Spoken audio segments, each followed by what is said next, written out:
Good morning, Bucknutters. It is Wednesday, June 15th, 2022. I am Dan Rubin. This is the Bucknuts Morning 5 and Change. One quick look at your Facebook, your Twitter, or your YouTube will reveal that I am not Dave Biddle and that the people's champ, Matt Baxendell, is still here.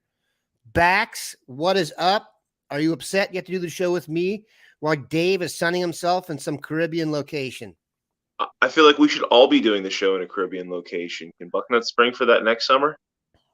That is the goal. As we all know, Mr. Bucknuts spends 6 months of the year at his Caribbean locale. That this is not an exaggeration or a joke. One person in our town visited the island and confused Oprah Winfrey's house for his. So you know Mr. B is doing quite well. Today, we are going to discuss some, I would say, backs like people's champ like topics. The first of which is probably when you saw this topic talked about, you thought, you know who should handle this? Matt Baxendell, the people's champ. And that is Marcus Freeman, the one-time excellent Buckeye, a native of Wayne High School, about 20 minutes from where I'm sitting, who has gone on to become the head coach of Notre Dame. And it did not take him long to buy into the narrative or spew the narrative that Notre Dame is a bastion of higher learning, while all other institutions, including his alma mater, are merely having guys taking online classes to get to the NFL. I don't understand the mentality behind Freeman doing this, especially because this just in, it's harder to get into Ohio State in-state than Miami of Ohio now. So just on a reality basis, the comment is faulty. But it's also kind of disappointing to me that a guy would take such an easy way out or swing at the low-hanging fruit, as it were. I do imagine you are now going to take the microphone for a good portion of time. Please submit your questions, Bucknutters. We are not going long today. Bax, take it away. Yeah, Freeman's got a bug up his rear about Ohio State since he's been hired, hasn't he? I mean, in between this stuff about the school and that how it supposedly we're a joke institute and Notre Dame is some super duper special place for learning, yada yada yada yada. And then the other thing that's driving me absolutely nuts is, if you remember when he first took the job, he made that speech about how he made a mistake and went to the wrong school. And it's like, what are you doing? Like, why do you feel like you have to trash your alma mater so badly whenever there's I don't believe there's any reason for him to be doing this. There's a way you can easily recruit for Notre Dame against Ohio State without trashing Ohio State like you're somebody who has no ties to OSU and wants to go to the lowest common denominator. So what Freeman's doing right now is frankly disappointing, and he knows better. So shame on him. But first of all, like you said, Ohio State as an academic institution has come an exceptionally long way in the 25 years that have passed in between the days of Andy Katzenmoyer not getting to do anything but take golf classes, and today. Ohio State is an elite university. It's a hard as hell university to get into, especially in a lot of the majors that these football players are taking. Second of all, if you saw the response to Freeman's comments, the players talked about Dawn Patrol. And if you don't know what Dawn Patrol is, that means they check to see if players are in class. And if they ain't in class, they're getting up at 6 a.m. and running steps until they puke. I mean, this has been a Meyer thing and now a day thing. These kids are in class, and they're getting degrees. So I don't know where Freeman's getting this from. And again, this comes back to this whole giant, why does he feel like he has to trash Ohio State as the head coach at Notre Dame? In fact, historically, Ohio State and Notre Dame haven't really had a major, set of hard feelings between each other. I think at times you've seen a lot of competition for Catholic kids from the state of Ohio, going back to the days of Woody Hayes, but also going back to the days of Woody Hayes. Anytime Woody didn't think he was going to get a kid, he would always tell him, if you don't come to Ohio State, you should go to Notre Dame, because he didn't want him at Michigan. So this is a long-standing thing where I don't know if Freeman's trying to ingratiate himself to the Domer faithful to make them think he's really one of them or whatever this is, but it's a bad look, and Free needs to stop it, because at the end of the day, everybody knows it's kind of fake, and I think it's going to undermine him as a coach when his whole brand is authenticity and youthful energy. I totally agree with what you just said in the incredulous part of it, also because my only possible theory on this is that he knows for Notre Dame to really get to the point where they can go to the playoff every year and actually expect to win, they probably do have to beat Ohio State on the recruiting trail for some of these Midwest standouts. And if you look at who they're recruiting, they are taking bigger swings over the last 2 or 3 years. But it's, look, anyone educated enough to go to Ohio State or Notre Dame can differentiate between the two schools. And some chatter about one being an academic institution and the other not is going to fall on deaf ears. That's the part I don't understand. It's like, I don't understand the actual practical value of making the comments because, first of all, at the level you're talking about of recruiting here, these guys, yes, I do understand that some of them want to go to Notre Dame and become a doctor eventually. Goal one is to get to the league. Everybody knows that. At Notre Dame, the number one goal for every kid that goes to Notre Dame is to play in the NFL. It's not to be an accountant or go work for Goldman Sachs. Now, that may be a more likely event for them when their career is over or should they suffer an injury, yada, yada. Go look at what Ohio State guys are doing in their career planning. Half the guys we got in the last, that's a stretch. Several guys we've gotten in the last few years have simply quoted or directed their decision to like Real Life Wednesdays and stuff. So It's just a fake premise. And it doesn't make any sense given the fact the dude is from Ohio and knows what's going on. I just find the whole thing kind of silly. And the other thing is I know for a fact Freeman was in classes all the time. A, he was a good student. And B, I remember sitting at a football game in 2007 in the Horseshoe, and I happened to be sitting next to a girl who was his tutor in 2 different classes. Because at the time, Tress made sure all the players had a number of tutors. That's still a program in place. So Freeman, when he was at Ohio State, went to all the classes. Freeman, when he was at Ohio State, was not a giant party around the campus kid, right? I know. I was a student at a similar time. So it's like, dude, shut up. Just shut up. Move on. And you know what? Say, here's a lot. The way you should be doing this is saying, I love Ohio State. Ohio State's amazing. If you go there, obviously I can't argue with you. I made the same choice. But the flip side is, I also know what I want from a college institution now that I've gone through the process. And here's why Notre Dame is special and you should come here. That's the way he should be doing it. That's not just the respectful way of doing it. But if you want to differentiate yourself, make it about yourself, right? He has a story to tell as the guy who is an Ohio State guy who is at Notre Dame and sees the value of Notre Dame and how much he loves it. But that doesn't have to be a way of sitting down and saying, don't make the wrong decision like I did. We all know that's bull crap. The decision he made led him to be the head coach of Notre Dame. Anybody want to argue with that career path?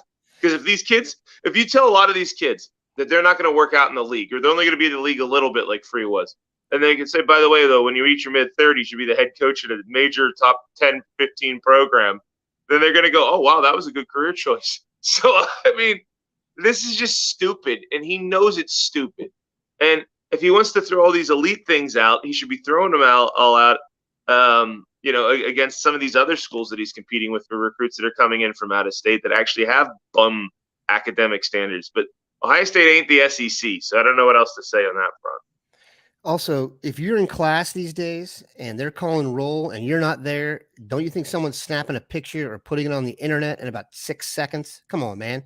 If you're in class every day, and we know this isn't the case, and the name CJ Stroud gets called out and he's never there, that wouldn't get out. Come on, man. Yeah. All right. So let's talk another topic where we can be completely one-sided and biased. And that is the Alabama faithful complaining that Ohio State has too easy of a schedule, only 4 road games. Now, my assumption is this. They really are afraid of Ohio State winning the national championships this year and think that schedule is going to get them there and give them a chance to beat Alabama. Am I wrong? They don't want this smoke, if I'm going to quote our boy Jay Book. They don't want this smoke. Nobody wants to face this offense, period. But it's very rich that any SEC school can look at Ohio State and say, we're playing a weak schedule when we play more conference games and we don't play Samford or, Joke State University in November, the week before the Iron Bowl. So come on, Alabama. Let's be real here. You guys are not playing a more difficult schedule than Ohio State is. I think, if anything, this is one of those, like, try to speak what you hope into existence sort of situations for them. you look at Ohio State's schedule this year, not only do they have Notre Dame, which is the biggest non-conference game of the year for anybody, anywhere, period, right? But on top of that, their crossovers to the West have Nebraska and Iowa. Oh, and Northwestern, who won the West 2 of the last 4 years. This is and Wisconsin. Yeah. Oh, did I not say Wisconsin? I'm sorry, No, but Wisconsin and Wisconsin's Iowa. the biggie on there. Yeah, Wisconsin, Iowa, Northwestern, right? Those are the big three in the West anyways right now. So you have the hardest possible crossover teams on top of your schedule. And the Big Ten East every single year right now seems like it's every bit as good as any division. The Big Ten East is just as good as the SEC West. Then I'll repeat it for the SEC homers. The Big Ten East is just as good, if not better, than the SEC West, period. So I don't know what else to tell them other than this is them trying to flap their gums about something that they're wishing to try to make it reality. Because Ohio State, frankly, has a harder schedule than Alabama. Because the week before we play Michigan, we're not playing against some FCS program and expecting to win 63-2. As you know, I'd like to spew out some of Mr. Bucknuts' foibles, and one of them is, we may not be here. Hold on a sec, I got a glitch here. But Mr. Bucknuts will tell you that, the opposite of love is not hate. The opposite of love is indifference. So Alabama keeps talking about Ohio State. It means they have some fear, and it's justified. This Alabama team is not last year's team, and this Ohio State team is not last year's team. So that's a good thing. The defense remotely worth a damn. Everybody's in trouble. We're going to take a quick break here for the podcasters. Come back and answer a few questions and get out of here. All right, we are back. Tom Pauly asked, Bax, which unknown player offensively and which unknown player defensively will become household names this year? Well, defense is the easiest one for me. That's C.J. Hicks. That guy looks like he's going to start as a true freshman. If you noticed at the spring game, they were ready to do the player availability. It was the week of the spring game. He was supposed to do a player availability with all the linebackers, and it looked like he was moving into the starting role. And magically, there just happened to be a conflict, or he was in one of those pesky classes that Marcus Freeman doesn't think Ohio State players go to. And I started laughing about it because to me that was Ohio State's way of protecting him from answering a bunch of awkward questions to right next to a bunch of kids he just beat out for roles. So yeah, how do you feel about starting this year over all these guys? Sorry guys, that's why he wasn't there. So Hicks to me, unless you're telling me that people don't know who Denzel Burke is, and I think most people around the country know who Denzel Burke is at this point, C.J. Hicks is my pick on defense to be the one as a household name among Buckeye Nation, at least on defense. Offensively, I think G. Scott has breakout on him, and this is our usual every summer we talk about this is the year the tight end does something.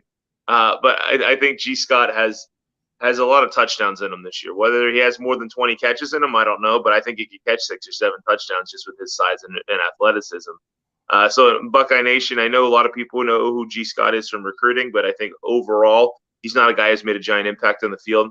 So I'm going to go with C.J. Hicks on defense, G. Scott at tight end on offense would be probably the 2 names first out of my mouth. On defense, I hope it's Tanner McAllister because that means the defense is rolling. And he's coaching on the field. C.J. Hicks wouldn't be too bad. On offense, I think this is actually low-hanging fruit. It's Marvin Harrison Jr. Partially because count? I was going to say partially because that's already been a household name, and so you'll have a head start on getting another household name in there. He just had 3 touchdowns in the Rose Bowl too, so that kind of. And look, we see a lot of Instagram has become the land of off-season lifting and workouts to show everybody. But good gracious, Marvin Harrison, when he's working out, looks like he should be in Cincinnati or Cleveland rather than Columbus. So totally incredible. Give him 2 years. Yes, the Steve Spurrier visor today. I had to go with it because we went a little bit early. So I appreciate the love on that. No, he's got some golf later. That's all it is. No. I'll be spending the day, thankfully, inside at Capital University's basketball camp. For the record, Oakwood Jacks get after it. Go ahead.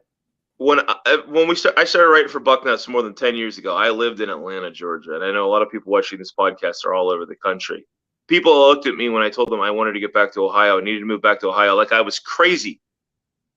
This is why, if you're in Columbus and Central Ohio, or where it's 98 degrees and it's like 98% humidity, this is like 3 straight months of this down south, folks. This is why I came back north, was for seasons, to get away from this stuff. So if you're down there in the south living through this, you have my sympathies, but we're all hiding inside in the air conditioning right now and canceling sports. Power transformers are blowing everywhere because Columbus has never had more demand on its air conditioners. So yeah, this is why Ohio is typically great, and this is the 1 week of the year where Ohio feels like the South, and I don't like it. I think that's a perfect place to stop. Our anti-SEC bias and Notre Dame love has come shining through in this show. We appreciate the People's Champ stopping by early. We'll be back tomorrow. Have a good one, Bucknutters.